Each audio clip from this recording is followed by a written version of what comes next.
enseguida. Muchísimas gracias, maestro Moisés, señor director de la preparatoria Melchor Ocampo. Vamos a dar la palabra a nuestra ponente, la doctora Irelis Guaso Ortuño, con esta plática muy interesante. Comentarles que, bueno, estamos muy contentos y muy agradecidos con que la doctora se encuentre el día de hoy con nosotros, ya que tiene una trayectoria pues bastante amplia, tanto en la cuestión académica como de investigación, y estoy seguro que la plática del día de hoy se ha aprovechado a todos. Gracias, doctora. Adelante. Sí, muchísimas gracias. Las gracias al director, muchísimas gracias a Erika, a Rufino, a Gabriel, a Roberto, que está, todos ustedes les dan muchas gracias. La verdad es que quiero decirles que los felicito, porque es una de las de la universidad que llevó a cabo esas actividades donde son de currículo, de las clases que tienen que escuchar los jóvenes, y están dando a muchos profesores, investigadores de lo que estamos trabajando, y eso es muy bueno para los jóvenes, porque eso les da la idea de hacia dónde quieren ustedes estudiar y les amplía la mente, ¿no? Entonces, muchas gracias, es un gran esfuerzo, señor director, y los felicito, y pues muchas gracias por haberme invitado. Empezamos.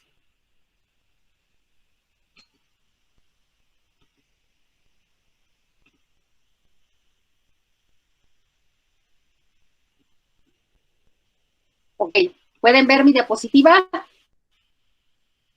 Sí. ¿Lo ven?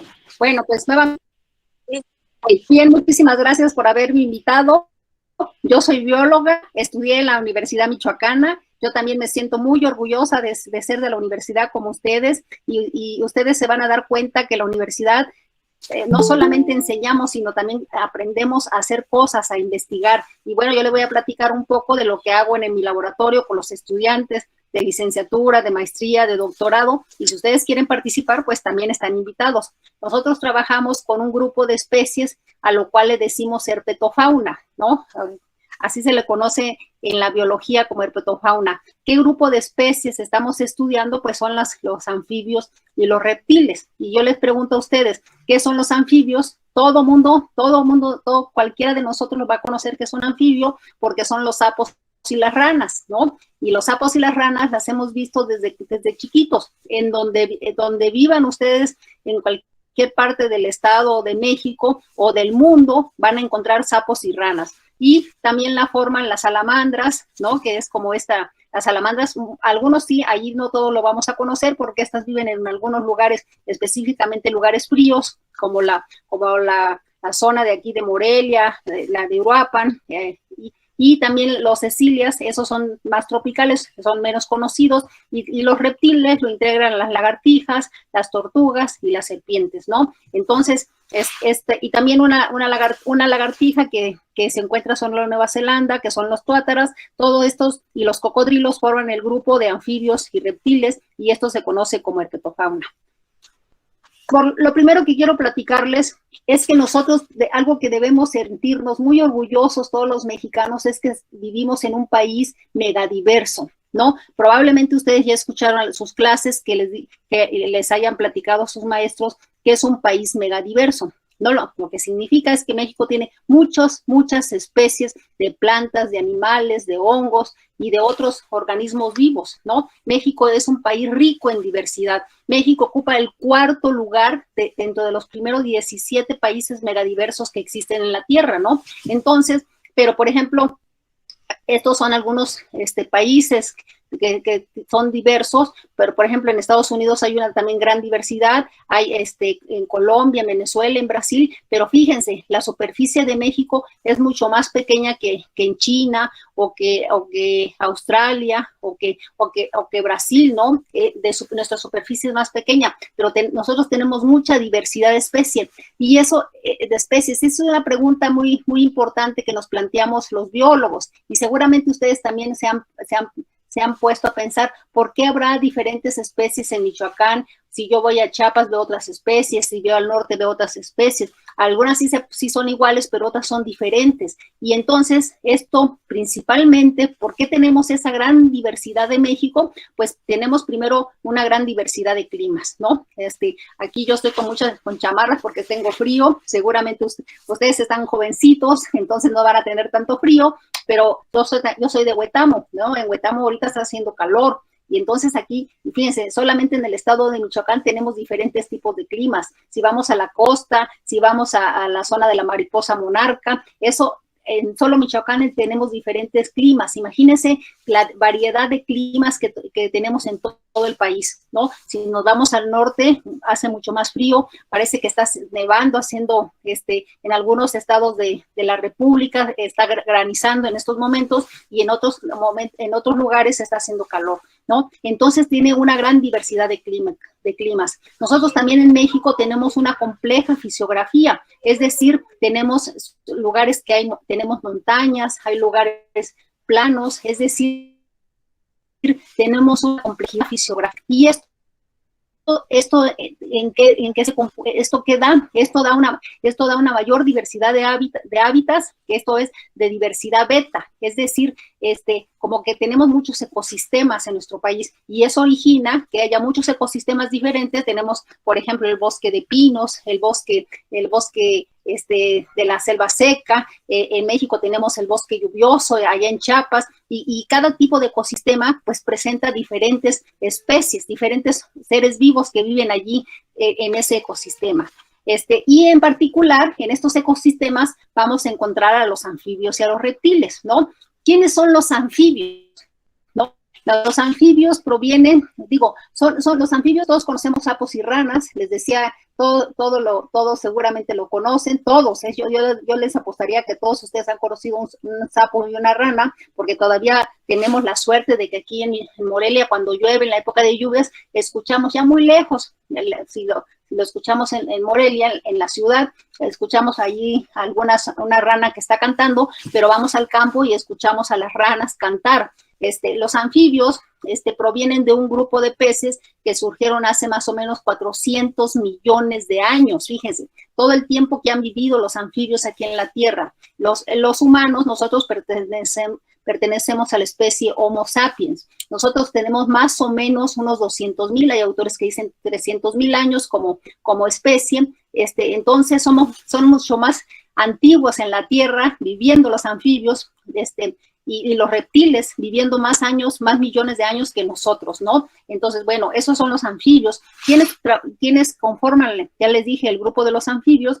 Los anfibios están integrados por los sapos, las ranas, aquí están las salamandras, un ejemplo son el ambistoma, el achoque de páscuaro, y las escílidas, ¿no? Las escílidas, esas casi no las conocemos porque estos son de lugares tropicales, por allá hacia la zona de Chiapas, por ahí, pero realmente todos conocemos a un sapo y una rana. ¿De qué características tienen los sapos y las ranas? Pues tienen piel lisa, ¿no? Si nosotros tocamos una rana, la sentimos, que está fría, ¿no? Que está suavecita, entonces eso tiene una piel lisa, a diferencia de los aves que tienen plumas, o de los mamíferos que tienen pelo, o de los peces que tienen escamas. Las ranas no tienen más que una piel seca, ¿no? Y por lo tanto su piel es muy permeable, ¿no? El agua entra y sale por la piel, y por ejemplo, nosotros si tomamos sed, no podemos meter el dedo. Sería muy padre que tuviéramos sed, metiéramos el dedo a un vaso y empezara nuestro dedo a absorber el agua, ¿no? Sería padre. Bueno, pues no podemos nosotros, los anfibios sí pueden, pero y esto ¿qué hace? Hace que los anfibios necesiten de vivir de lugares húmedos. Por eso vamos a escuchar que los sapos cantan cerca de los arroyos, o viven en lugares donde existe cierta humedad, ¿no? Porque tienen la piel permeable. Pero también tienen tienen glándulas mucosas y granulares, es decir, tienen granitos en la piel, y algunos sapos, no sé si algunos de ustedes han de conocer, seguramente viven sus padres viven al interior del estado, o de la República, y hay sapos que uno los agarra o los molesta, y los sapos empiezan a segregar sustancias, se le llaman sustancias tóxicas. Esas sustancias son para evadir depredadores, ¿no? El sapo siempre está protegiéndose de que no se lo vaya a comer otro animal que se alimente de sapos y ranas, de otras especies. Los sapos se alimentan todos, todos los anfibios de insectos. Por lo tanto, son depredadores los anfibios, pero los anfibios también otros se la comen, ¿no? Entonces, siempre hay una lucha en la naturaleza para ver quién se come a quién, ¿no? Por así decirlo. Y también otra característica, que presentan un huevo tipo anamniota. ¿Qué le decimos huevo tipo anamniota? Es un huevo que es muy diferente al huevo, por ejemplo, de las aves, ¿no? El huevo de las aves, de las gallinas, un huevo de una gallina pone un huevo duro. El de los anfibios es un huevo que no tiene esa cáscara como la de las gallinas, y eso hace que los huevos los pongan siempre o dentro del agua o en lugares muy húmedos. En total, ¿cuántos anfibios existen? Unos 8.384, unos 8.400 especies a nivel mundial.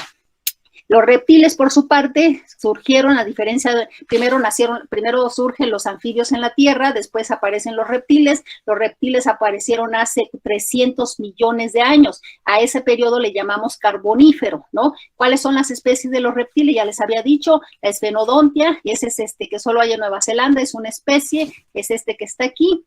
Las serpientes, más o menos 3.000 especies, tenemos lagartijas, unas 7.000 especies, las tortugas, 361 especies, de tortugas, ustedes saben, hay tortugas marinas, tortugas terrestres, el anfisbaenio, es una, como lagartija, muchos autores la meten igual es dentro de las lagartijas. Esta especie no es serpiente porque tiene dos manitas adelante. Esta tenemos aquí en Michoacán y generalmente vive oculta en la tierra, entonces es difícil de conocer. Y cocodrilos tenemos 26 especies, ¿no? En promedio tenemos unas 8.384 especies a nivel mundial, de anfibios, y 11.570 de reptiles, ¿no? Para que vean que sumando, pues hablamos de una gran cantidad de especies que habitan en diferentes lugares de la Tierra. Vamos a encontrar diferentes especies, pero pertenecen a anfibios y a reptiles, ¿no? La característica de los reptiles, a diferencia de los anfibios, es que ya los huevos presentan un huevo amniota, es decir, a diferencia de los anfibios, el huevo ya es un huevo parecido al de las gallinas, ya el huevo es con una cáscara dura, y por eso los reptiles pudieron alejarse del agua, ¿no? Por eso encontramos reptiles ya en lugares donde no haya todo el tiempo agua. Y si ustedes se fijan, yo les dije, los anfibios se originaron hace 40 millones de años, 400 millones de años en el Devónico. Los reptiles aparecen en el Carbonífero hace 300 millones de años, y entonces la Tierra, la vida en la Tierra, si ustedes nos ponemos a preguntar, ¿cuándo aparecería la vida en la Tierra? ¿No? Y entonces, fíjense, la Tierra se formó como Tierra hace 4.500 millones de años, y más o menos los registros fósiles o el estudio que hacen los científicos, la vida más o menos se apareció desde hace unos 3.800 o 600 millones de años. Entonces, desde entonces tenemos seres vivos en la Tierra, ¿no? Y en toda esa historia hemos visto cómo han aparecido algunas especies y desaparecen otras especies, ¿no? Una especie es, por ejemplo, el nombre científico de una especie, una lagartija, surgieron hace 400 millones de años, y dentro de esos 400 millones que han pasado hasta aquí, han aparecido algunas especies de anfibios y han desaparecido otras, ¿no? Entonces, ha habido extinciones, y en este momento, ¿cómo se llama el momento en el que vivimos, ¿no? Le decimos el Holoceno, ¿no? Al Devónico le decíamos hace 400 millones de años, al Cámbrico, en el Carbonífero fueron los reptiles hace 300 millones de años, y ahora lo conocemos a este periodo como el Holoceno, ¿no? Esta es una división de escala temporal geológica, pero en el Holoceno es cuando ha vivido el Homo sapiens, o sea, nosotros estamos viviendo en el Holoceno. Si pudiéramos ver el futuro de aquí a otros 400 millones de años adelante, ¿no? Entonces dirían, ¿cómo era la época en el Holoceno, cuando vivía el hombre?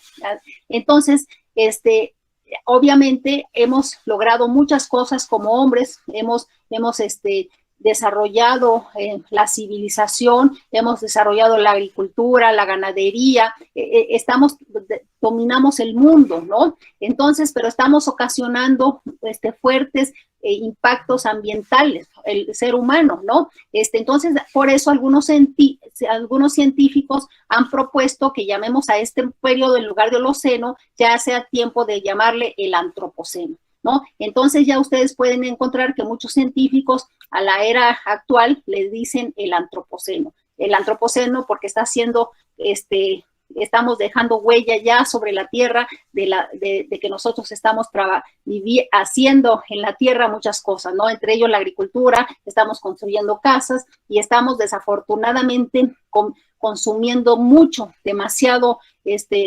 todo el agua, el aire, estamos contaminando mucho y eso desafortunadamente se va a revertir en contra de nosotros.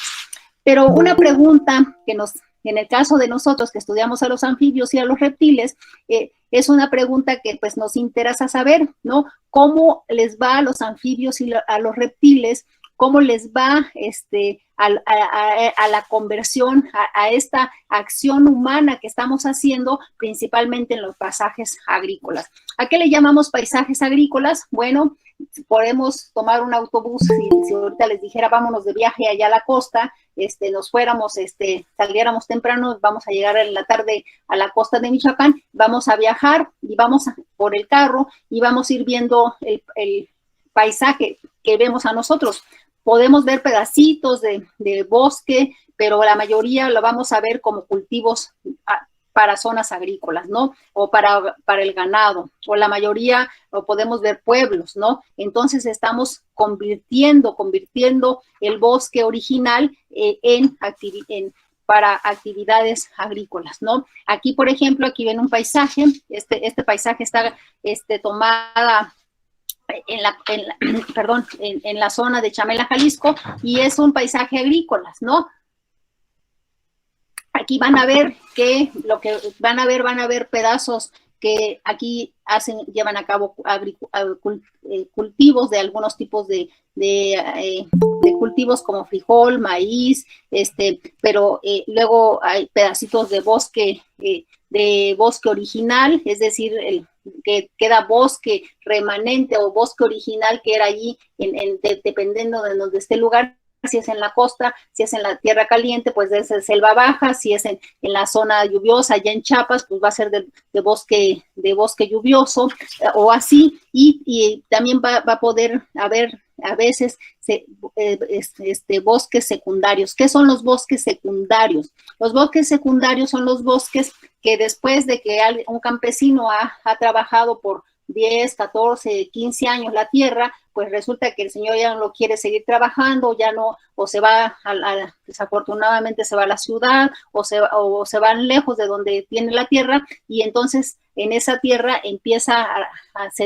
se abandona por el hombre, y la tierra empiezan a llegar semillas, y empiezan a surgir nuevos, como quien dice, empieza a reemerger algunos árboles y empiezan los bosques secundarios, ¿sí? ¿Y qué pasa en estos bosques secundarios? Nosotros en estos bosques secundarios y en estas zonas agrícolas, nosotros hemos trabajado más o menos, tenemos unos 14, 15 años trabajando en Chamela, en Jalisco, porque allá en Chamela, se llama Chamela, esa región de Jalisco, está una zona es una reserva de la biosfera, ¿no? Esa reserva de la biosfera es para conservar a las selvas secas, ¿no? Y entonces, allí son 10,000 hectáreas de bosques secos que están no están tocadas por el hombre, es decir, nosotros no los estamos talando los árboles o estamos haciendo actividades, sino que estamos dejando esas zonas de reserva como para conservar los animales, las plantas que viven en esa reserva, pero alrededor, afuera de la reserva, pues la gente está trabajando sus tierras. Y entonces nosotros queremos saber cómo le va a los anfibios en las zonas manejadas, comparándolos con cómo les va en las zonas de bosques naturales, ¿no? En este caso de zonas de reserva. Y fíjense que es algo muy importante. Hemos encontrado que actúan de diferente manera dependiendo del grupo, ¿no? Por ejemplo, en el caso de los anfibios, las lagartijas, las serpientes y las tortugas, que es lo que nosotros, el grupo que trabajamos, y por ejemplo, medimos la diversidad, la riqueza y la abundancia. Simplemente queríamos saber cuántas especies hay en las zonas agrícolas contra las selvas de anfibios, cuántos de especies de lagartijas, cuántos de serpientes, cuántos de tortugas, y vemos que cada grupo de especies actúan de manera diferente. Por ejemplo, en el caso de los anfibios, vemos que la diversidad baja, la riqueza baja, la abundancia se mantiene igual, esto es entre zonas conservadas y perturbadas, pero las lagartijas nos llama la atención que parece ser que crecen mucho en las zonas agrícolas, ¿no? Vemos más riqueza, más abundancia, más diversidad de lagartijas. O sea, si nosotros empezamos a caminar dentro de una zona agrícola, una zona que esté cultivada, ahí vamos a ver una lagartija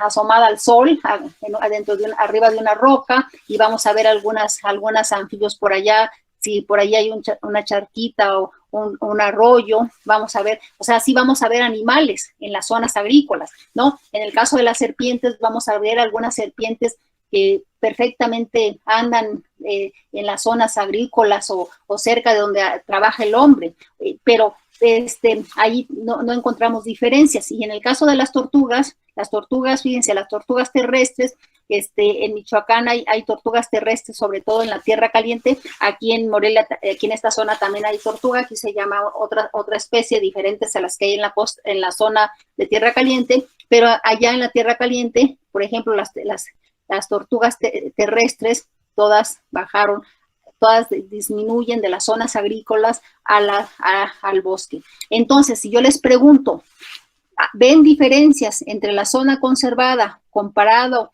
con los animales que existen dentro de la selva? Pues podrían decir, bueno, algunas especies les va bien en el bosque, en las selvas, en los mosaicos agrícolas, a otras les va mal porque están mucho mejor en la selva, y así, bueno, pues podríamos decir, bueno, les va bien a todas las especies. Pero ya viendo a profundidad qué especies son las que hay en las zonas agrícolas, en las zonas que maneja el hombre, comparado contra las especies que viven dentro de la reserva, es decir, dentro de las zonas que no toca el hombre, pues vemos que hay diferencias, no en el número de especies. Por ejemplo, las lagartijas, puede ser que en las zonas agrícolas encontremos 16 diferentes especies. 16 diferentes especies me refiero a las especies diferentes, ¿no? Por ejemplo, cada una de estas es un representante de su especie, ¿no? Aquí, por ejemplo, vemos al Hippopotamus variolosus, aquí vemos una lagartija, Celoporusitiformes, estos son los nombres científicos, es decir, son diferentes especies y de estos tienen diferentes individuos, pero puede ser que en la zona perturbada haya un tipo de especies diferentes a lo que hay en la zona conservada. Y esto es muy importante. ¿Por qué? Porque nosotros nos estamos dando cuenta que como seres humanos estamos de alguna manera haciendo un filtraje de especies. O sea, imagínense que somos un colador y que ahí ponemos todas las especies, y entonces en las zonas agrícolas solo dejamos pasar por ese sedazo, solamente algunas especies pueden bajar y estar en las zonas agrícolas. Y entonces generalmente las especies que pueden existir junto con nosotros o existir en las zonas que trabajamos los humanos, muchas veces son especies generalistas, ¿no? Es decir, es una especie resistente a todas las actividades que hacemos, por ejemplo, en el caso de los anfibios, son los anfibios que resisten más fácilmente el sol, o que existen con menos humedad, o sea, sí requieren de humedad, sí, pero resisten aguantar más hábitats más secos, ¿no? Y entonces estamos perdiendo a muchas especies que son especialistas, ¿no? Entonces las especies especialistas, por ejemplo, aquí tenemos este Geronotus leiocéphalus, esta lagartija, le gusta vivir en los árboles, pero esta solamente la encontramos dentro de los bosques de selvas, digamos que no están tocados por el hombre, ¿no? Y entonces empezamos a ver que hay muchas especies que desaparecen, ¿no? Que se pierden en los bosques, agrícolas, en las zonas agrícolas, ¿no? Entonces, nosotros se están desapareciendo algunas poblaciones de ciertos lugares. En el caso también estamos algunos casos desapareciendo especies y nos estamos quedando solo con aquellas especies generalistas, ¿no? Entonces esto es muy importante que lo tengamos en cuenta. Pero no solamente desaparece la especie fulana, ¿no? Supongamos, dentro de la zona perturbada me encontré que ahí yo tengo las lagartijas, como las Pidoscelis comunes, como ciertas lagartijas que son muy comunes. Sí, puede ser. Por un lado, ya me fijé, ya vi que muchas especies no pueden existir allí, no aguantan convivir con el hombre, ¿no? Pero también nosotros hemos estudiado, en este caso, esta salamandra, se llama el Ambystoma ordinarium, es de la zona fría, les decía, el ambistoma es un caudado, estos viven en zonas más frías, estos viven, en el caso de aquí de Michoacán, desde Tacámbaro hasta la zona de la mariposa monarca, y se sale un poquito al Estado de México, un poquito, ¿no? Este es todo el rango de distribución de esta especie. Y nosotros empezamos a estudiarla, al Ambystoma ordinarium en todo su rango de distribución. Hicimos han estudiado conmigo en mi laboratorio muchos estudiantes de licenciatura, han hecho su tesis con nosotros, su tesis de doctorado, su tesis de maestría, y hemos respondido muchas preguntas sobre qué pasa con estos anfibios, con estos ambistomas dentro de las áreas que están manejadas por el hombre, ¿no? Y entonces, en ese caso, Carlos Soto contó todas las comunidades donde encontraba especies de este ambistoma, todos estos, más o menos encontró que había 31 lugares dentro del rango de distribución que encontramos al ambistoma, ¿no? Alguien lo había descrito en 1960, fulano lo describió en tal lado, íbamos y veíamos si le volvíamos a encontrar o ya no le encontrábamos, y así. Y fíjense nomás, más o menos desde 1900, lo empezaron a reportar de 1940, 1960, había en todos estos sitios, y acaba de, Carlos Soto hace 2 años o 3 años se tituló del doctorado, encontró que de todos los lugares donde se había reportado que se encontraba el ambistoma ajolote de montaña se le conoce, resultó que más o menos solamente había desaparecido del 43%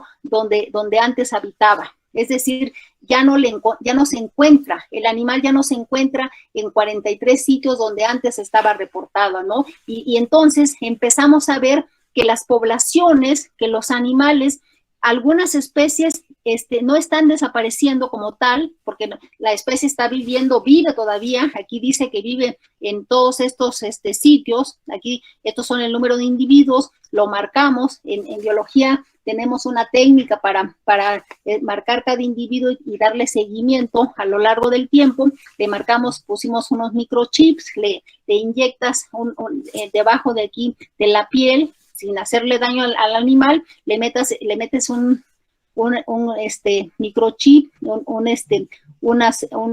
como que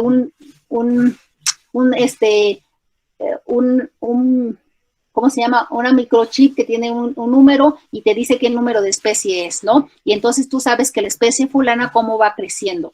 Y entonces encontramos que muchas especies están reduciendo su rango de distribución, están desapareciendo de muchos lugares, principalmente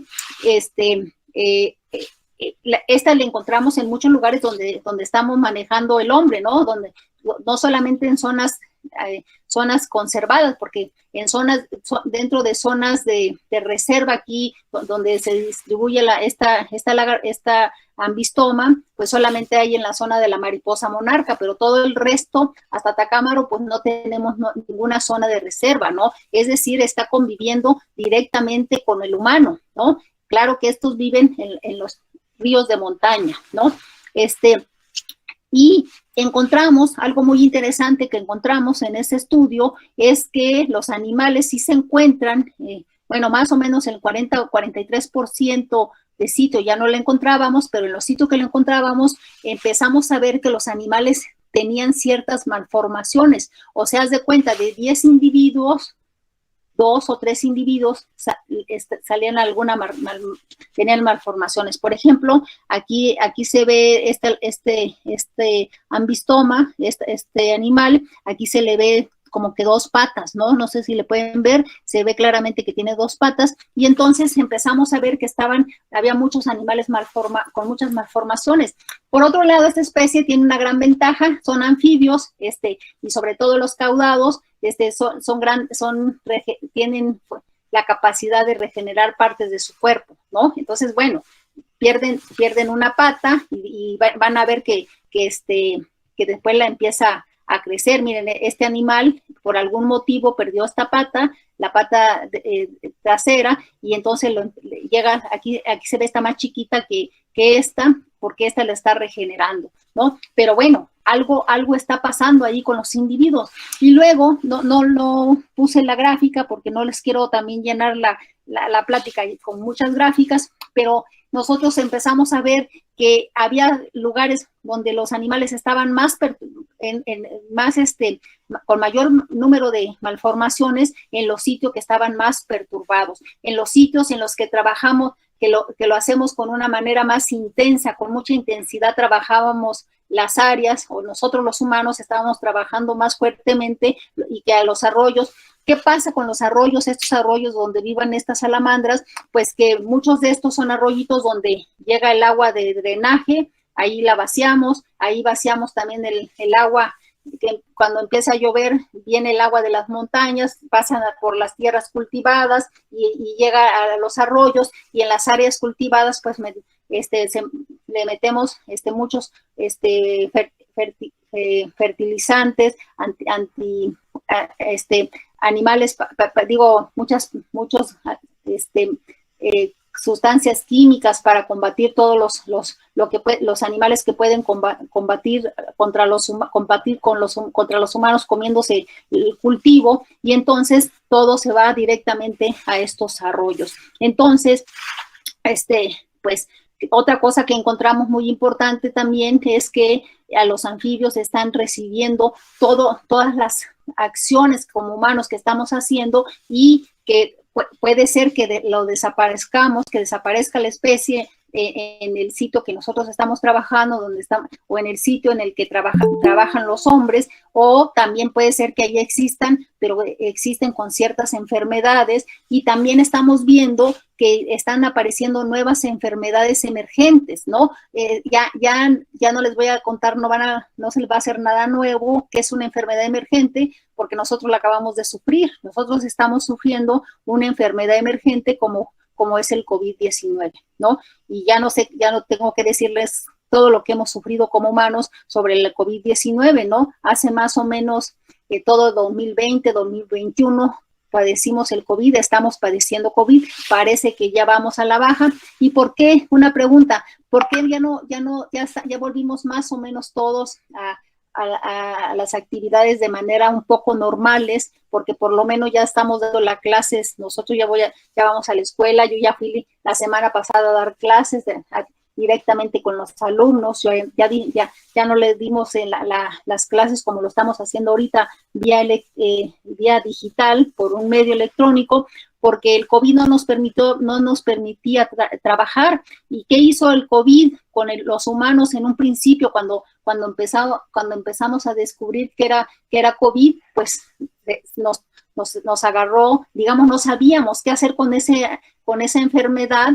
porque nunca la habíamos tenido como hombres, y entonces no habíamos hecho, en este caso, las vacunas, ¿no? Tuvieron que trabajar mucho los científicos para hacer las vacunas y empezar a vacunar, y nos llegó de alguna manera la vacuna a todo el mundo, y ya nosotros, México, yo quiero decirlo, tenemos la suerte de que tenemos la cultura, de que nosotros tenemos una cultura desde niños, de que nos ponen vacunas. Yo estoy seguro que casi a la mayoría de ustedes les pusieron vacunas cuando eran niños, y por ejemplo, no es raro que nos pongan la vacuna y la mayoría de nosotros ya estamos vacunados contra el COVID. Esa es una enfermedad emergente que parece ser que ya de pronto va a la baja, como quien dice, o por lo menos ya no está causando tanta mortalidad, ¿no? Ya no se está muriendo tanta gente producto del COVID, ¿no? Y así como sufrieron el humano esta enfermedad emergente que fue el COVID-19, también lo sufren los animales, ¿no? También a los animales tienen, yo les decía, todas las especies que están vivas, como nosotros los humanos, nos comemos a algunos animales, nosotros comemos plantas y animales para alimentación, pero otros animales también hacen lo mismo, y otras especies se las comen. Y entonces muchas especies, sobre todo en este caso de los animales, porque les estoy platicando de anfibios y reptiles, claro que también sufren de enfermedades. Entonces, en ese caso, más o menos en 1980, por ahí, llegó la enfermedad. Esta enfermedad, cuando le llega a los anfibios, pues todo mundo nos sorprendemos, todo mundo se sorprende, porque ¿qué es eso? ¿Qué está matando a los anfibios? Empiezan a desaparecer muchos anfibios en diferentes lugares del mundo, y entonces se empieza a investigar, y finalmente descubren ese virus, ese hongo. En este caso es un hongo, le pusieron Batrachoquidron dendrobatides, el nombre común. El nombre de más fácil es el BD, y entonces se empiezan a morir, muchas poblaciones de anfibios desaparecen, muchas especies, y entonces todo el mundo lo empezó a estudiar. Nosotros también en nuestro laboratorio le estudiamos, empezamos a hacer un estudio de una chica de doctorado, ya lo terminó su trabajo de tesis en la zona de la mariposa monarca, y allí vimos cómo le iba a los anfibios con el hongo BD, ¿no? Y entonces encontramos que ya pasó mucho tiempo desde que salió como enfermedad emergente, y ya los anfibios también ya empezaron también a saber cómo lidiar con este BD, ¿no? Entonces, ya también encontramos que las especies, de alguna manera, después de que pasa un tiempo, como en el caso de nosotros que sufrimos lo de COVID, pasaron por lo menos 2.5, más o menos 3 años, casi ya van a ser 3 años que apareció el COVID, y ya vamos más o menos a ir poco a poco sabiendo cómo manejar el COVID, ¿no? Entonces los anfibios ya resistieron, ya son resistentes, algunas otras especies no, y entonces el hongo sigue causando muertes de algunos animales, de algunos anfibios, pero no mata a todos, ¿no? Entonces, y también, bueno, pero empezamos a investigar y también encontramos muy fuerte la relación que existe entre el hongo, que afecta a los anfibios, y principalmente las zonas que están más modificados por los humanos, ¿no? Entonces hay una sinergia que está haciendo que el BD mate más a algunos anfibios que estén en las zonas más antropizadas o más manejadas por el hombre, que en las zonas más pristinas. Y también encontramos muchos parásitos, ¿no? Estos son diapositivas de laboratorio de un ambistoma, donde se estudió y la sangre, el estómago, y se ve el tipo de parásitos, y también existe una fuerte relación entre el parasitismo de los animales con las actividades humanas. Y entonces, ya les comenté, pues, ¿qué pasa en los paisajes agrícolas? Viven los anfibios, viven los reptiles, pero están reinando las especies generalistas, ¿no? Y entonces, tenemos que pensar, ¿qué pasa? ¿Qué está pasando con las especies especialistas, ¿no? Con aquellas especies que no pueden habitar estos nuevos hábitats, ¿no? Los hábitats que estamos haciendo, que estamos manejando los humanos, ¿no? Y pues, entonces, para digamos, de alguna manera, ¿qué hacer para que en los paisajes antropizados, los paisajes manejados por los seres humanos, podamos tener especies de anfibios y de reptiles, pero no solo de anfibios y reptiles, sino de otras especies? Pues entonces debemos manejar de una manera más inteligente ese paisaje agrícola, ¿no? Debemos permitir que existan grandes bloques de áreas conservadas, dejar grandes parches, ¿no? Imagínense que aquí dejáramos esta loma llena de bosque natural, que no lo tocáramos, ¿no? Y que luego alrededor empezáramos a hacer zonas cultivables, que lo manejáramos, pero que lo manejáramos de una manera sustentable, en el sentido de que dejáramos por aquí grandes zonas riparias. ¿Cuáles son las zonas riparias? Son las zonas que están alrededor de los arroyos, ¿no? Alrededor de los arroyos generalmente nosotros vemos crecer árboles, una vegetación muy diferente a la que hay más alejándote del arroyo, ¿no? Entonces, dejemos bosques secundarios, hábitat ripario, que dejemos conexión entre los bloques de la vegetación y que haya las zonas agrícolas, pero que haya pedazos de bosque natural y que se conecten, ¿no? Para permitir que puedan existir otras especies, ¿no? Que no solo las generalistas empiecen a dominar el paisaje como lo están haciendo ahorita. Y como les dije, los anfibios tienen en la piel, les decía, las sustancias que le ayudan a evitar depredadores, ¿no? Entonces, es muy importante saber por qué es importante, por qué nos debe importar cuidar a los anfibios y a los reptiles, ¿no? Pues porque si yo ya les dije que por esto es importante conservarlos, y ustedes probablemente, pues sí es importante conservarlos, pero pues la verdad no pasa nada si desaparece una especie, ¿no? No pasa nada si se muere el ambistoma ordinario, no me va a pasar nada. Pero también hay que ver que también nos puede dar mucha información de la cual nosotros podemos copiar mucha información de la que tienen los anfibios y reptiles, y puede ser para nuestro beneficio, ¿no? Como por ejemplo, les decía que de la piel se crean esas sustancias para que no se los coman los depredadores, pero esa segregación de sustancias son compuestos químicos, ¿no? Entonces, de esas sustancias, como este sapo, es el sapo de la costa, este sapo, si nosotros lo agarramos y lo hacemos enojar, va a empezar a sudar la sustancia, en este caso la bufotonina, segregan es como leche, y esa leche, si llega un perro y se la come, el perro se va a marear y probablemente se puede morir, o cualquiera que lo toque. Pero en ese caso, como de sustancia, los científicos están estudiando muchos de los alcaloides que se segregan por los anfibios, y están logrando producir, por ejemplo, esta sustancia que segregan estos sapos, están buscando en laboratorio, porque parece ser que ayudan a combatir células cancerígenas, ¿no? Y eso es un beneficio que nos traen los anfibios, ¿no? Por ejemplo, el Trachycephalus venulosus, esta rana, que también es de la zona de tierra caliente, tiene un adhesivo, o sea, la sustancia que segrega, si tú la agarras a esta ranita, y después la sueltas, se te quedan como los dedos pegados, ¿no?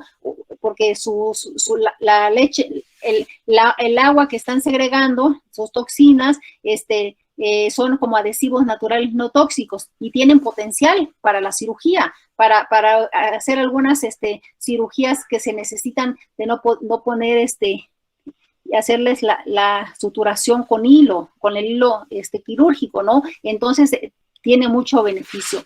Y más o menos hay 300 alcaloides que se han descrito y que muchos de ellos tienen una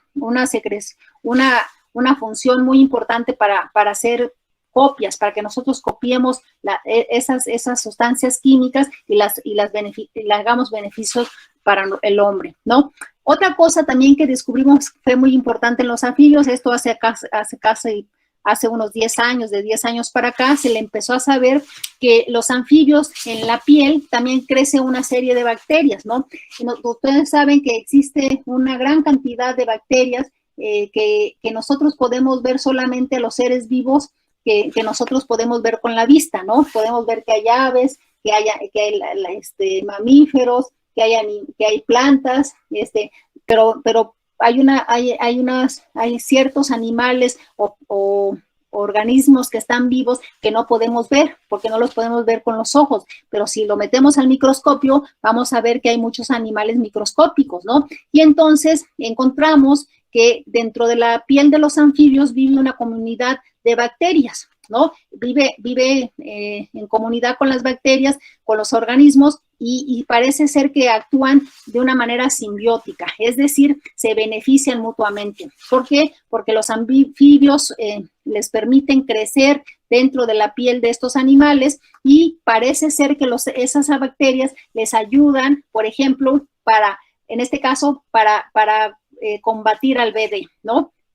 Allí le ayudan para combatir. Nosotros allí hicimos el estudio y en nuestro caso encontramos que las pseudomonas, las bacterias de las bacterias que se llaman pseudomonas, parece ser que ayudan a combatir ese BD, ¿no? Entonces, imagínense la información que nos están dando los anfibios, ¿no? Que allí existen especies que en este caso son bacterias que les ayudan a combatir un hongo como es el BD. Así podemos sacar información para combatir algunas enfermedades. Por ejemplo, por lo tanto, es muy importante que ustedes pues que valoren, que demos la importancia de qué importancia es tener los anfibios, por qué son importantes los reptiles, qué es importante tener los aves, los animales, qué beneficio nos dan. No solamente son importantes por sí solas, porque nos permite tener ecosistemas sanos y un ecosistema sano también nos tiene beneficios para nosotros. Pero, por ejemplo, en este caso, simplemente esta lagartija, el monstruo de Gila, a esta lagartija de la saliva, recuerden que es la única lagartija venenosa, por lo menos que tenemos en México, es la única lagartija venenosa, en la saliva, sacaron la sustancia química y elaboraron la exedantina 4, ¿no? Y esto está ayudando en el laboratorio, probablemente tenga utilidad para combatir la gente que tiene problemas de diabetes, ¿no? O, por ejemplo, ¿de dónde sacaron el captopril, ¿no? El captopril, ustedes no van a saber qué es el captopril porque seguramente, casi les apuesto que ustedes no tienen problemas de presión arterial, ¿no? Porque están muy chavos, están muy jovencitos, pero ya probablemente sus abuelos o probablemente sus papás tienen problemas de la presión arterial alta. La ventaja, el gran beneficio para los humanos es que realmente no se muere nadie porque tiene presión arterial alta, porque nada más se toma la pastilla y le ayuda a bajar la presión arterial. ¿Y de dónde la sacaron? Por si no saben, la sacaron de una serpiente como estas, en este caso de una especie de cascabel, y de allí se copió la molécula para hacer la sustancia contra la presión arterial alta, ¿no? Entonces, es importante diseminar información sobre los aspectos positivos que tienen los anfibios, sobre lo que tienen los reptiles en la relación con los humanos, ¿no? En este caso, la pitón, cuando las serpientes empiezan a comer, se comen el animal grande y luego se observa que su estómago crece de tamaño, y que después de que termina de digerir el alimento, nos el tiempo que tarde liberando, termina de comer el alimento, vuelve a su lugar. Imagínense qué ventajas saber cómo hace esto este animal, porque imagínense las ventajas que traería para las cuestiones de cualquier problema del corazón. O sea, cómo hacerlo que el corazón crezca y se haga pequeño dependiendo de la función que hace el organismo, porque en nuestro caso, si el corazón está creciendo, pues es que algo estamos sufriendo, ¿no? Entonces, todo esto nos puede dar información, de ahí se puede sacar mucha información que sirve para la medicina humana. ¿Cuáles son las principales amenazas asociadas al declive de anfibios y reptiles? Como lo vimos, es obviamente la pérdida del hábitat de las zonas agrícolas, ¿no? Luego siguen los contaminantes, las enfermedades, o sea, todo esto tiene mucho que ver, pero hay otra que yo considero muy importante. Yo le puse esta barra, y esta es la falta de información o información equivocada, ¿no?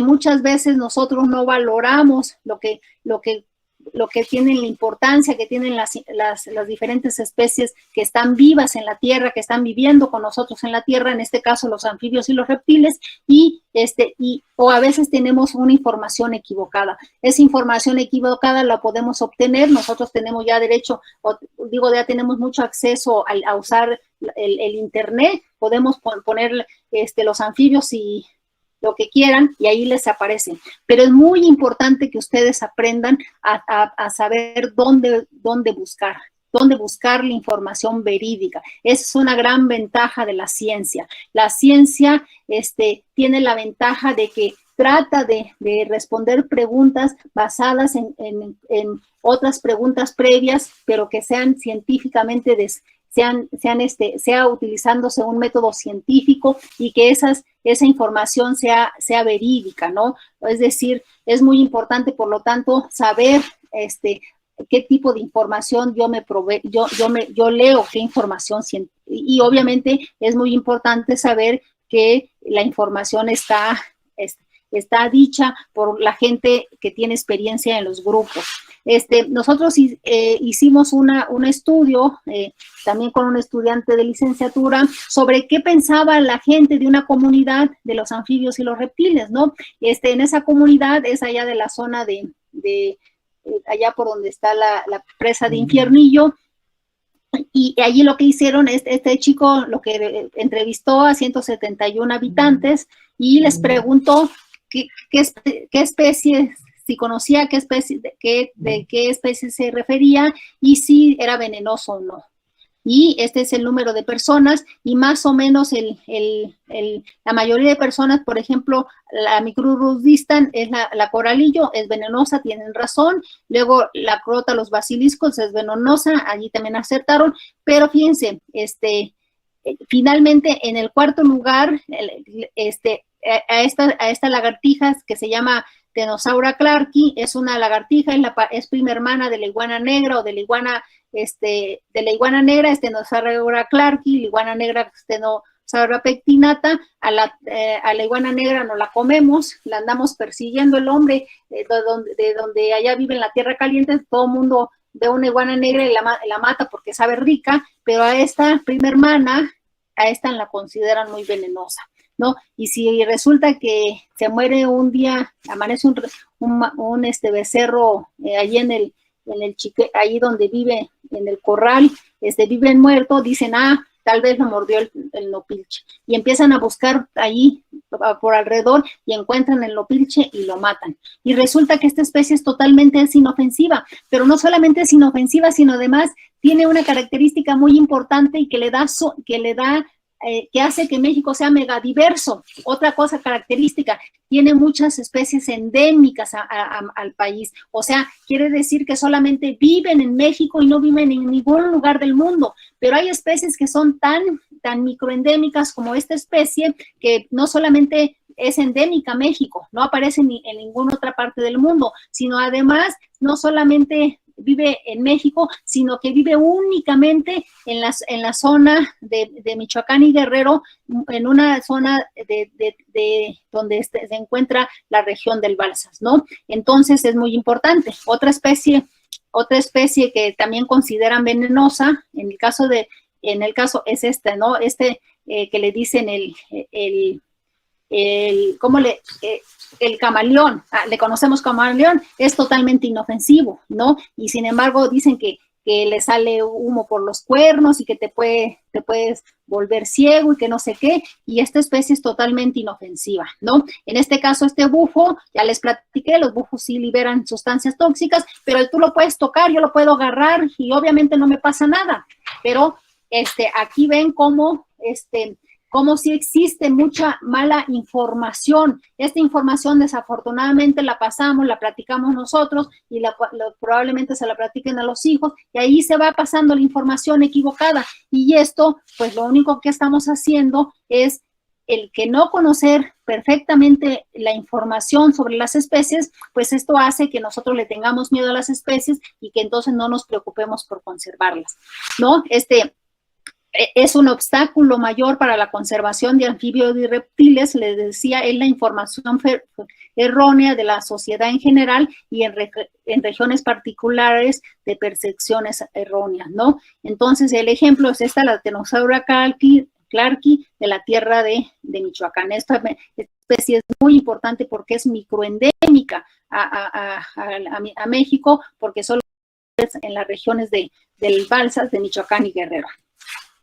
Y aquí juega un papel muy importante la televisión. ¿Qué tipo por ejemplo, qué medios de televisión vemos, ¿no? Y ustedes van a ver muy fácil que hay muchos programas en Animal Planet, muchos que manejan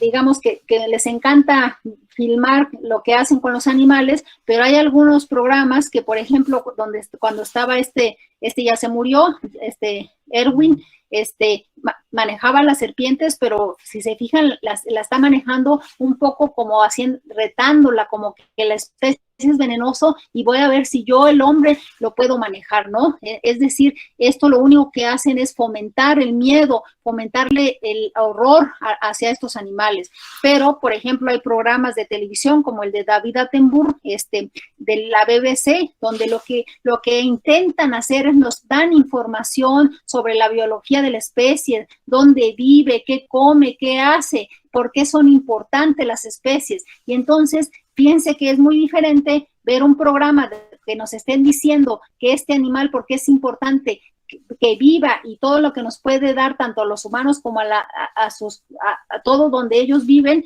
a una especie, a un programa que nos esté diciendo yo soy fuerte, soy el hombre, soy el que domino a este animal que es peligroso, ¿no?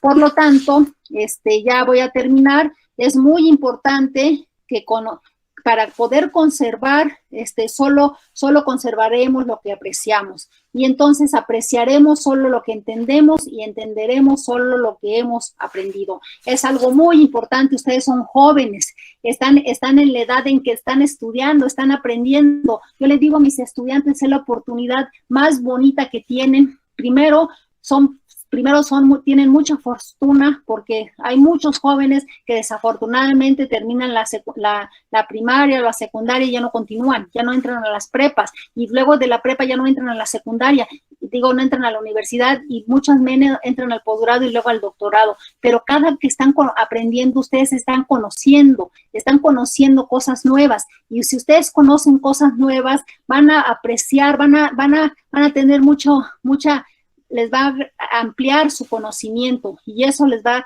a ayudar a crecer mejores, a ser activos en la conservación, en este caso la conservación de los animales, de la diversidad del planeta, porque nosotros en este momento estamos en la que dicen los científicos, estamos entrando a la 6ª extinción masiva producto de las actividades humanas. Me quedo con esto porque creo que ya se acabó. Muchas gracias. Sí, ya. Muchas gracias.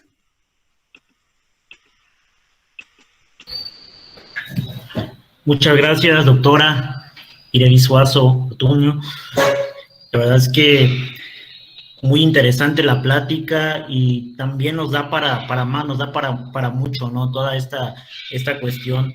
Y lo último que mencionaba, ¿no? Con respecto a que apreciamos aquello que conocemos, muy, muy importante, porque a veces algunos animales no son muy estigmatizados, como que a veces les hacemos ahí, como que los alejamos, conocemos acerca de ellos y de su importancia, y como se mencionaba, ¿no? Luego atentamos contra su existencia.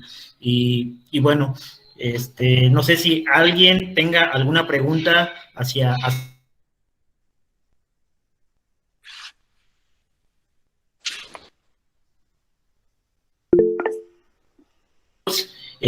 adelante, abrimos esta sesión de preguntas. Tania. Un gusto verla, doctora Irelis. ¿Qué tal, Tania? ¿Cómo estás? ¡Qué gusto! Me dio mucho gusto verla. Sí. Gracias, igualmente. Pues muchas dudas desde que empezó la charla. Una de ellas, pues obviamente es en relación a los jóvenes. Ellos, ¿qué tal como mascotas? ¿O qué piensa de tener este tipo de especies, algunas como mascotas? Una. La otra, me llamó la atención un ajolote de montaña. Sí. Y ya me di cuenta que es en la zona oriente de Michoacán, y más al oriente, porque ya para acá, para Querétaro, no se nota mucho la presencia. Pero este ajolote de montaña, que viéndolo, bueno, muy regionalista, ¿qué beneficios genera a la zona en la que está? Una tercera pregunta. Para hacer esta investigación que ustedes hacen, ¿cuánto tiempo se llevan? Eso me llamó la atención porque son de largo plazo. Dije, bueno, pues ¿cuánto llevan para hacer una investigación? Para dar tanto seguimiento a cada especie en cada lugar. Así es. Y pues me imagino que varios, un tiempo de notarlo. Y además la otra es, bueno, yo creo que por lo pronto esos tres para dar pauta a las respuestas. Muchas gracias. Sí, gracias. Voy a empezar por la tercera pregunta. Claro, cada proyecto, si tú te fijas, tenemos muchos años estudiándolo, ¿no? Pero tenemos una gran fortuna. Hay muchos chicos que les gusta estudiar, ¿no? Entonces terminan la licenciatura, hacen el trabajo de tesis y entran conmigo, ¿no? Entonces, no lo estudio solamente yo y no solamente un año, sino que lo estamos estudiando por muchos años, pero lo van estudiando diferentes chavos, ¿no? De licenciatura, de maestría y doctorado. Entonces, tienes razón, son trabajos a largo plazo, pero vamos sacando poco información conforme los chicos se van titulando, ¿no? Entonces, pues por eso es una fortuna que a los jóvenes les guste, ¿no? Porque es con los jóvenes que logramos hacer esto. Me preguntabas, que el ambistoma efectivamente, en este caso el ambistoma ordinario no es regional, ¿no? Es una especie regional. Y ahí haces una pregunta muy interesante. Por ejemplo, yo tengo ya casi 14, 15 años estudiante del ambistoma ordinario. Yo ya te puedo decir lo que quieras sobre esa especie, ¿no? Todo. Ya vamos a empezar. Ya es tiempo de que empecemos a trabajar con las comunidades humanas, ¿no? Eso es algo que se nos olvida luego a los biólogos y nos metemos a estudiar a los animales. Sí conocemos que la importancia que hacen de las actividades humanas que estamos haciendo, qué les pasa, pero perdemos la ligar, ¿no? Entonces ahora estamos estudiando ya con una chica que también está haciendo su trabajo para ver qué beneficios, qué utilidad les tiene. Primero, cómo vamos involucrando las comunidades, primero que sepan que ahí está la especie y que además son únicas, son únicas, una especie que sola. Y allá crecí, pues allá veía el campo, veía los animales, pero yo recuerdo que a mí lo que más me gustaba, sí me gustaban los animales, sí me gustaban las plantas, sí me gustaba, pero yo tenía muchas ganas de conocer. O sea, a mí me llamaba mucho la emoción conocer cosas nuevas, ¿no? Entonces, yo siempre me preguntaba por qué sale el sol todas las mañanas de este lado y el sol se mueve.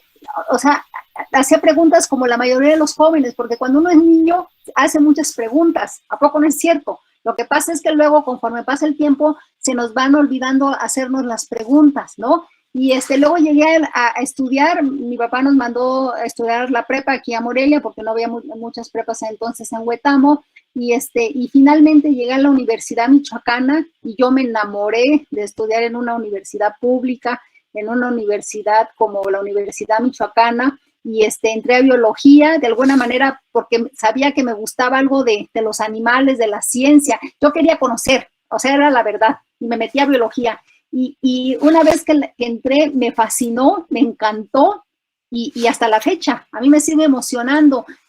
Si nosotros descubrimos algo, para nosotros, para mí, le digo a mi mamá, un tesoro es encontrar cuando ando en el campo un animal nuevo. Ay, lo veo y digo, ay, qué padre. O sea, que te emocione, las cosas te deben emocionar, porque entonces sí las haces con mucho gusto, con mucha pasión, ¿no? Y entonces, el día de ayer fue el día de la mujer, de la ciencia, de las niñas y de las mujeres en la ciencia. Por supuesto, los hombres también son importantes, pero yo le quiero decir sobre todo a las mujeres que si les gusta, les sigan, que van a encontrar cada vez cosas nuevas, y que es emocionantísimo, ¿no? De estudiar ciencia es una cosa maravillosa. Pero si no, de todas maneras, si no después quieres dedicarte a otra cosa, lo que aprendes nadie te lo va a quitar. No sé si te contesté, Rufino. Sí, doctora, muchas gracias. La verdad es que da gusto escuchar a personas como usted, apasionadas por la ciencia y que proyectan ese gusto, porque creo que eso es motivador para nuestros estudiantes, que ahorita, pues a esta edad, prácticamente creo que es muy interesante para ellos, y eso de preguntarse las cosas, ¿por qué ocurre esto? ¿Por qué ocurre lo otro? Y sobre todo, tener esa pasión creo que es lo que los va a sacar pues adelante, ¿no? Y muchas gracias. Tenemos entonces, ya son 11:18, se nos va el tiempo muy rápido, y todavía por aquí están algunos muchachos que han continuado con esta charla, ¿no? Escuchándolo, porque la verdad es que es muy enriquecedor, es muy emocionante. Tenemos una mano levantada todavía por aquí, la doctora Tania. Adelante, doctora. No, yo solo quiero hacer un agradecimiento a la doctora Ireri, porque pocos saben que ella fue la coordinadora de la investigación científica, y ella empezó también charlas dirigidas al bachillerato, y fue la primera que lo hizo. Entonces, un agradecimiento, porque mucha motivación de eso viene, que aquí se hace, es porque se vio que funcionó, y que pues de una manera u otra había que bajar la información al bachillerato, y afortunadamente la maestra Erika García lo ha hecho realidad. Sí, entonces, agradecer todo esto. Sí, muchas gracias. Los felicito, Tania, Erika, a todos ustedes, porque sé que lo que están haciendo, la verdad, va a beneficiar muchísimo a todos los jóvenes. Por eso, muchas felicidades. Yo les agradezco a ustedes. Gracias nuevamente. Muchas gracias, doctora. Muchas gracias, maestra. Un honor y un placer tenerla. Esperemos que no sea la primera vez que esté aquí con nosotros. Gracias. Hasta luego. Gracias a todos. Bye. Bye. Hasta luego. Hasta luego. Buenas tardes.